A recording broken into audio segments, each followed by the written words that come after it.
Every 4 years, you sit in front of a screen and watch 22 strangers chase a ball. Your heart rate spikes. Your hands clench.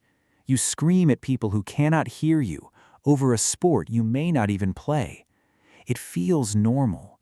It feels like it has always been this way. But the real answer is far stranger. The World Cup as you know it did not begin with a stadium. It began with an argument. In the early 1900s, football was already spreading across Europe and South America, but there was no single authority holding it together. Different countries played by slightly different rules. National teams challenged each other informally, with no shared championship to prove who was actually best. That absence bothered a small group of European administrators. Chief among them was a Frenchman named Jules Rimet. Rimet was not a player. He was an organizer, a lawyer by training. And he believed something that sounds almost naive today, that a single global tournament could unite nations that otherwise had little reason to cooperate. In 1904, he helped found FIFA, the Fédération Internationale de Football Association, with the explicit goal of governing the sport worldwide. For years, FIFA existed mostly on paper. The real test would come later. Football had already appeared at the Olympics starting in 1908, but Olympic rules at the time restricted the game to amateurs, which excluded many of the best players who were already being paid under the table or openly as professionals in some countries. Rimet and his colleagues wanted something bigger, something with no restrictions on who could play.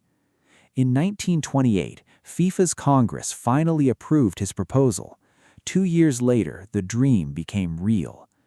The first FIFA World Cup was held in Uruguay. Why Uruguay? Because Uruguay had won the Olympic football tournament twice in a row, in 1924 and 1928, and the country was about to celebrate 100 years of independence.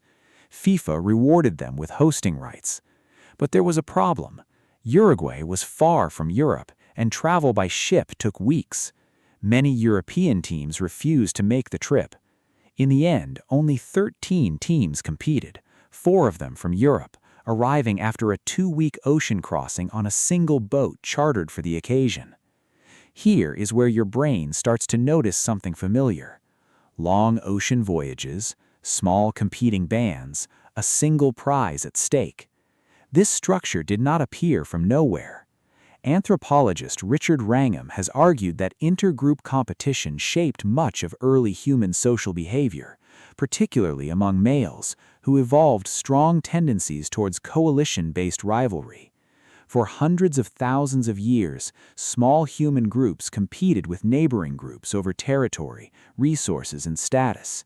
Survival often depended on your group's ability to outcompete, outmaneuver, or intimidate a rival group. That instinct did not disappear when agriculture and cities arrived. It simply lost an outlet. Sport gave it one back.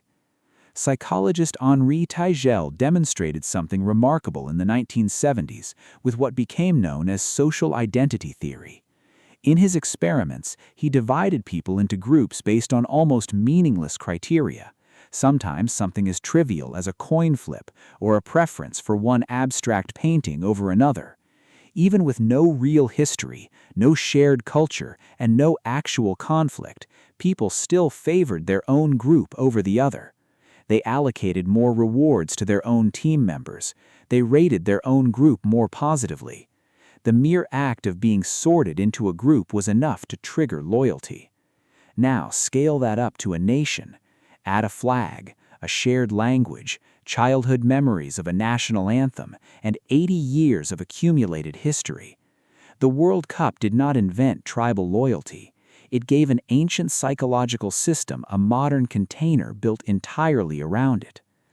By the time the tournament returned in 1934 and 1938, it had grown from a curiosity into something nations took seriously enough to fight for. Then World War II interrupted it entirely. No World Cup was held in 1942 or 1946. When it resumed in 1950, the world had changed. Television had not yet reached most households, but radio broadcasts meant that entire nations could for the first time experience a match together, in real time, even from thousands of miles away.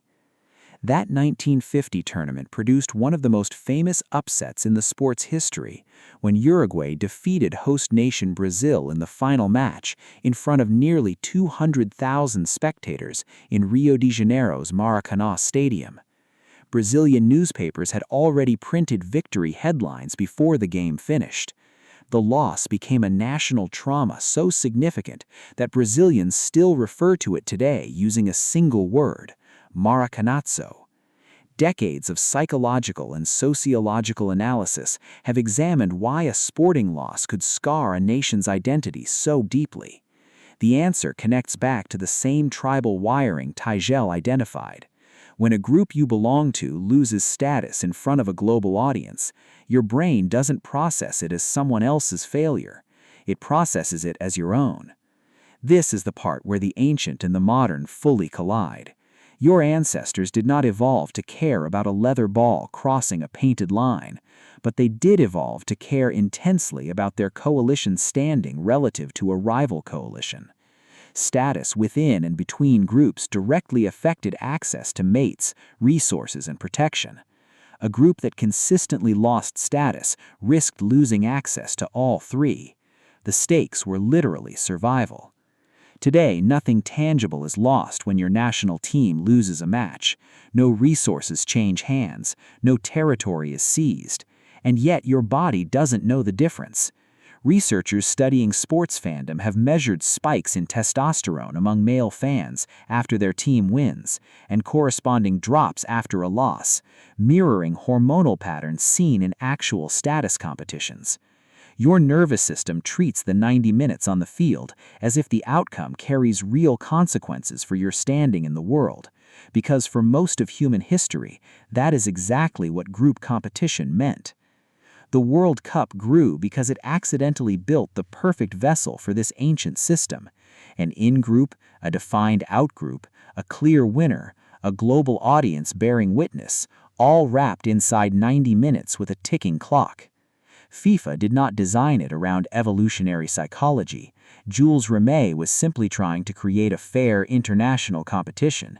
But the format he stumbled into happened to satisfy an appetite that was already sitting in your brain, waiting for something to activate it. By 1950, 13 teams had grown into national obsessions. Today, the tournament draws a cumulative global audience in the billions, larger than almost any other recurring event on the planet. Countries pause, streets empty during matches, then flood with people the moment a goal is scored. Strangers embrace each other in celebration or sit in silence together in defeat. For 90 minutes, borders dissolve into something older and simpler: your side and the other side. You already knew the World Cup mattered to people. What you may not have realized is why it matters so much, so easily, to so many, with so little actually at stake. The tournament did not create your tribal instincts. It simply found the oldest switch in your brain and figured out, almost by accident, exactly how to flip it. Every 4 years, you sit in front of a screen and watch 22 strangers chase a ball. This time, you understand why your heart rate spikes anyway.